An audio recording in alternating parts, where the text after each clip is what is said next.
नमस्कार, राज की बात में आपका स्वागत है।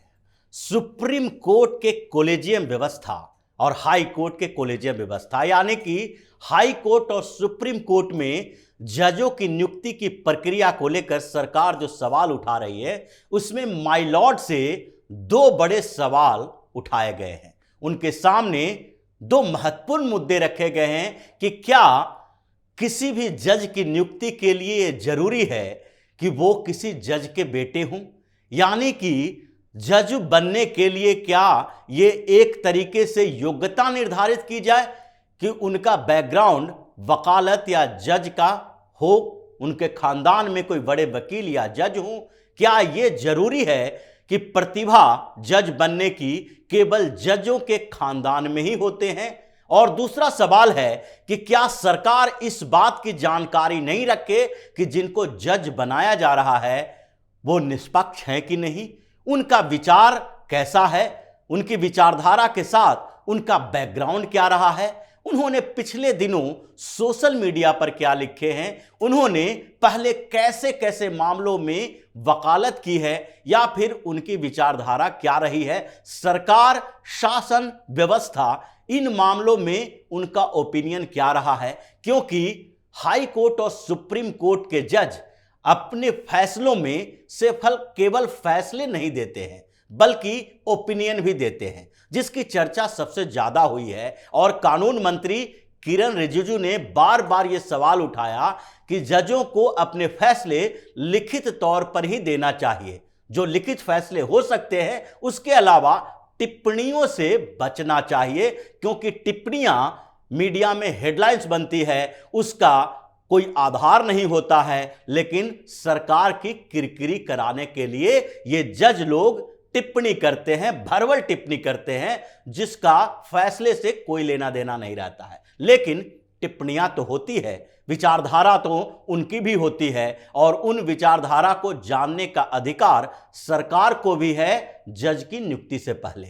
इन्हीं दो मुद्दों पर 5 जजों की नियुक्ति की बात जो है अटकी हुई है। पिछले 5 सालों से कुछ वकीलों को जज बनाने के लिए बार बार सिफारिश की जा रही है, लेकिन सरकार इस बात पर अड़ी हुई है और सरकार ने इन 5 जजों के बारे में सुप्रीम कोर्ट के कोलेजियम को लिख कर दिया है कि इनको हम जज क्यों नहीं बना रहे हैं। ये बड़े बड़े वकील हैं, लेकिन इनको जज बनाने में समस्या है, क्योंकि इनके खिलाफ रॉ और आईबी की रिपोर्ट भी हमारे सामने है। उसमें से कुछ बातें सुप्रीम कोर्ट के जजों को भेजी गई है और कुछ ऐसी बातें भी है जो सरकार नहीं दे सकती। उनके बारे में जानकारी अगर सारी दे दी जाएगी तो फिर समस्याएं खड़ी हो सकती है। इसलिए सरकार ने साफ तौर पर इनकार कर दिया है कि इन 5 वकीलों को जज नहीं बनाया जा सकता है, लेकिन सुप्रीम कोर्ट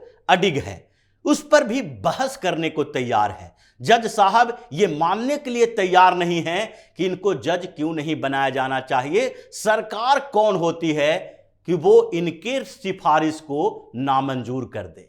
इन 5 जजों की स्थिति अगर देखेंगे तो पता चलेगा कि आखिरकार इन्हें सरकार क्यों नहीं जज बना रहे हैं। 5 वकील में से एक हैं सौरभ कृपाल, जिनके हाई कोर्ट ऑफ दिल्ली यानी दिल्ली हाई कोर्ट में जज बनाने की सिफारिश की गई थी। यह सिफारिश सबसे पहले 2018 में की गई थी और अंतिम बार भी 2022 में की गई। मतलब 5 सालों से उन्हें जज बनाने के लिए सुप्रीम कोर्ट के अलग अलग जो सीजेआई हुए या फिर कोलेजियम में जज बदलते रहे, लेकिन सबके लिस्ट में सौरभ कृपाल हैं। 5 सालों में इस कोलेजियम को दिल्ली हाईकोर्ट में जज बनाने के लिए और नाम नहीं मिल रहे हैं। इन्हें लग रहा है कि सौरभ कृपाल से ज्यादा प्रतिभाशाली वकील और दिल्ली हाईकोर्ट में हो ही नहीं सकता, इसलिए उन्हें जज बनाया जाना जरूरी है। अगर सौरभ कृपाल को जज नहीं बनाया गया तो दिल्ली हाईकोर्ट में फैसले ही नहीं हो पाएंगे। यह स्थिति बन गई है। और जब सरकार ने अपनी बात कही कि सौरभ कृपाल को क्यों नहीं जज बनाया जा रहा है, तो उस पर सुप्रीम कोर्ट ने बहस शुरू कर दिया। उनके बारे में बार बार यह कहा गया कि वो गे हैं। यह गे होना कोई बड़ी बात नहीं है। उन्होंने अपनी यौन इच्छा यानी सेक्सुअल रुझान जो है उसका जिक्र कर दिया है, लेकिन उससे भी बड़ी बात यह है कि उनका पार्टनर स्विस नागरिक है, स्विट्जरलैंड का नागरिक है, और इसलिए सरकार को उसके पार्टनर की जानकारी के लिए रॉ का इस्तेमाल करना पड़ा। रॉ का इस्तेमाल करके उनके बारे में जानकारी निकाली गई और फिर यह मामला सामने आया कि इनको जज बनाने की जरूरत नहीं है, मजबूरी भी नहीं है सरकार के पास, इसलिए इनका नाम हटा दिया गया। लेकिन हटाने के बदले 2018 से 2022 तक अभी भी सौरभ कृपाल के नाम को आगे बढ़ाया जा रहा है, उनके नाम की सिफारिश की जा रही है, क्योंकि जज साहब को लग रहा है कि इनको तो जज बनाना ही है, क्योंकि इनका संबंध बीएन कृपाल से है। जस्टिस बीएन कृपाल जो सुप्रीम कोर्ट के चीफ जस्टिस रह चुके हैं, सौरभ कृपाल उन्हीं के बेटे हैं। तो क्या सिर्फ सुप्रीम कोर्ट के चीफ जस्टिस या फिर हाई कोर्ट के जज होने के कारण उनके बेटे के अंदर यह प्रतिभा है, या उनकी प्रतिभा इस कारण है कि वो एक बहुत बड़े वकील हैं, नामी वकील हैं, वो एक्टिविस्ट भी हैं, वो अपनी नज़रिया लिखते रहते हैं, बताते रहते हैं सोशल मीडिया पर, और सरकार के बारे में भी वो अपनी टिप्पणियां करते रहते हैं। इन्हीं कारणों से जब वो जज के बेटे होने के कारण ही ऐसा लग रहा है कि जज साहब लोगों को लग रहा है कि अगर इनको हम जज नहीं बना पाए तो फिर हमारी अगली पीढ़ी के लिए भी रास्ता बंद हो जाएगा। हम जब रिटायर होंगे तो हमारे बच्चों के लिए आगे के जज कैसे निर्धारित कर पाएंगे कि हमारे बच्चे भी जज बने, क्योंकि यही सौरभ कृपाल अगर इनके दया से हाई कोर्ट के जज बने तो लगभग ये तय है कि कुछ समय के बाद ये सुप्रीम कोर्ट पहुंचेंगे और सुप्रीम कोर्ट के जज बनेंगे। यह भी तय है कि ये धीरे धीरे उसी कॉलेजियम में आ जाएंगे सीनियरिटी के आधार पर, और इन्हीं जो 5 साल में कई चीफ जस्टिस और जस्टिस हुए हैं सुप्रीम कोर्ट के जो उस कॉलेजियम में थे, उनके ही खानदान के कई लोग फिर रिकमेंडेशन के लिए सामने आएंगे, जिसका आधार पिछले दिनों उनके फैसलों से होगा। तो ये समस्या इनके साथ हुई। और दूसरा, कलकत्ता हाईकोर्ट के जज की नियुक्ति की बात आई, जहां पर 2 वकीलों को जज बनाने के लिए सुप्रीम कोर्ट की कॉलेजियम भी अड़ी हुई है और कलकत्ता हाईकोर्ट के कॉलेजियम भी उनके नामों की बार बार सिफारिश की जा रही है। एक है अमितेश बनर्जी, ये भी बड़े वकील हैं, लेकिन बड़े वकील होने के साथ साथ इनकी एक और पहचान है, ये यूसी बनर्जी के बेटे हैं। यूसी बनर्जी कलकत्ता हाईकोर्ट के जज रह चुके हैं, सुप्रीम कोर्ट के भी जज रह चुके हैं, और यही सबसे बड़ी पहचान है। वकालत तो अपनी जगह है, क्योंकि कलकत्ता हाईकोर्ट में और कई बड़े बड़े वकील हैं जिसके नाम पर कॉलेजियम को सहमति हो सकती है और जिनके नाम की सिफारिश की जा सकती है, लेकिन बार बार अमितेश बनर्जी के नाम को आगे बढ़ाया जा रहा है सरकार के नामंजूरी के बावजूद भी। कुछ उसी तरह से साक्य सेन है एक, जो कलकत्ता हाईकोर्ट में ही वकालत करते हैं और उन्हें भी जज बनाने के लिए रिकमेंडेशन किया गया है। इनकी स्थिति तो यह है कि ये पिछले 6 सालों से इनके नाम का रिकमेंडेशन किया जा रहा है, और जब इनके नाम का रिकमेंडेशन किया गया था तो इनकी उम्र भी क्वालिफिकेशन से कम थी, लेकिन फिर भी हाई कोर्ट के जजों ने, जो कॉलेजियम हाई कोर्ट का है, उसने जब सिफारिश की तो यह साफ तौर पर लिखा कि इनकी योग्यता इतनी है कि इनके उम्र का ध्यान नहीं रखा जाना चाहिए, इनके उम्र में, न्यूनतम उम्र में रिलैक्सेशन दिया जाना चाहिए। लेकिन सरकार इस पर मानने के लिए तैयार नहीं थी कि इनकी योग्यता का निर्धारण ये कुछ जज मिलकर कर रहे हैं। इन्होंने कोई कंपटीशन एग्जाम नहीं दिया है। ऐसा नहीं है कि इनसे तथाकथ तुलसी की तरह कोई कंपटीटिव एग्जाम में बिठाकर इनकी योग्यता निर्धारित की गई है। इनकी योग्यता का निर्धारण ये कुछ जज ही कर रहे हैं, जो बता रहे हैं कि ये इन मामलों के बड़े जानकार हैं, इनको जज बनाया जाना चाहिए। इसलिए सरकार ने उनके नाम को भी नामंजूर कर दिया।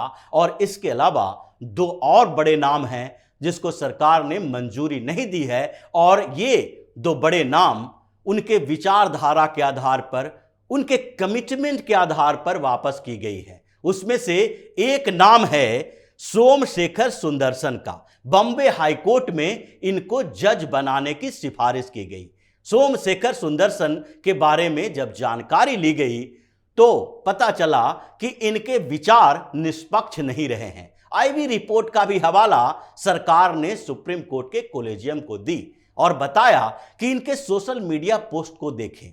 ये हर समय सरकार के पॉलिसी की आलोचना में लगे रहते हैं। ये सरकार की पॉलिसी, पॉलिटिकल माइंडसेट भी इनका एक तरह से पीएम मोदी के खिलाफ ही रहा है, क्योंकि बार बार ये प्रधानमंत्री नरेंद्र मोदी की नीतियों की आलोचना किए हैं और इनके आर्टिकल्स भी कुछ हैं, सोशल मीडिया पोस्ट भी हैं। तो इनसे जज बनाकर निष्पक्षता की उम्मीद कैसे की जा सकती है? बॉम्बे हाईकोर्ट के ये जज तो बन जाएंगे, लेकिन उसके बाद जब फैसले लेने की बारी आएगी तो कहीं ना कहीं इनका वो पहले वाला माइंडसेट, पहले वाला ओपिनियन इनके ऊपर हावी हो सकता है। हालांकि सुप्रीम कोर्ट के कॉलेजियम में बैठे जज ये मानने के लिए तैयार नहीं है, क्योंकि उनकी विचारधारा भी कुछ ऐसी है। वो बार बार इस बात को कह रहे हैं कि इनके अपने विचार फैसलों पर भारी नहीं पड़ सकता है, इसलिए इनको जज बनाया ही जाना चाहिए। जबकि सरकार आईबी रिपोर्ट का हवाला भी दे चुकी है, इनकी विचार भी बता चुकी है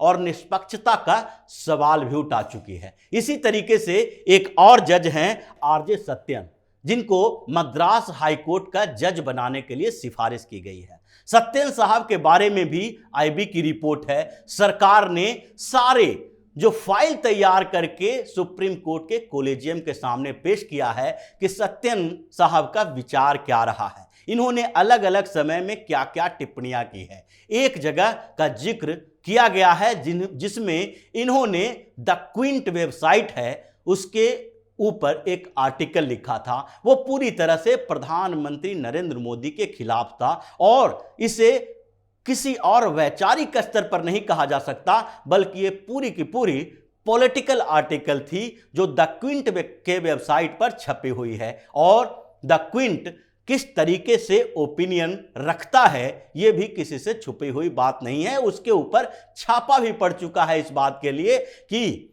उसके जो मालिक हैं वो फंड का डाइवर्जन करते हैं, शेल कंपनियों के साथ मिलजुल कर ये मीडिया का इस्तेमाल करते हैं और पैसे के लेन देन में भी गड़बड़ियां करते पाए गए हैं। इसलिए उनके ऊपर जो जांच चल रही है उसमें ये मामला सामने आया है। यही नहीं, एक और बड़ी बात सामने आई है उनके बारे में। ये 2017 का मामला है। 2017 में नीट का जब रिजल्ट निकला था तो एक लड़की ने आत्महत्या कर ली थी, क्योंकि वो क्वालिफाई नहीं कर पाई। वो उस लड़की का नाम अनीता था और उसके बाद सत्यन साहब को इतना गुस्सा आया कि उन्होंने धड़ाधड़ सोशल मीडिया पर और अखबारों में, वेबसाइट पर आर्टिकल भेजना शुरू कर दिया। उस आर्टिकल में इन्होंने इस सुसाइड को बार बार पॉलिटिकल हत्या जैसे शब्दों का इस्तेमाल किया था कि राजनीतिक धोखेबाजी के कारण उन्होंने आत्महत्या की है, वो आत्महत्या करने के लिए मजबूर हो गए हैं। यही नहीं,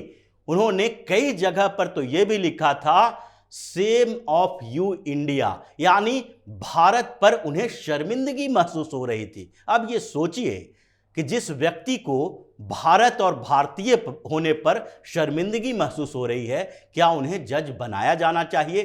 क्या उनकी विचारधारा इस स्तर की हो सकती है कि हर फैसले को वो निष्पक्षता से देखें, हर फैसले में वो कहीं ना कहीं कुछ ऐसे एंगल ना ढूंढ लें जो कहीं पॉलिटिकल बूझ इससे आती है? तो इस तरह की विचारधारा वाले ये सारे वकीलों को सुप्रीम कोर्ट बार बार जज बनाने की पैरवी कर रही है और सरकार इस बात पे अड़ी हुई है कि कम से कम सुप्रीम कोर्ट को 2 सवालों का जवाब देना चाहिए। और एक सवाल यही है कि क्या जजों के बेटों के अंदर ही सिर्फ प्रतिभा है जज बनने की, और दूसरा सवाल यही है कि जिन लोगों को जज बनाया जाएगा क्या वो लोग निष्पक्षता का पालन करते हैं?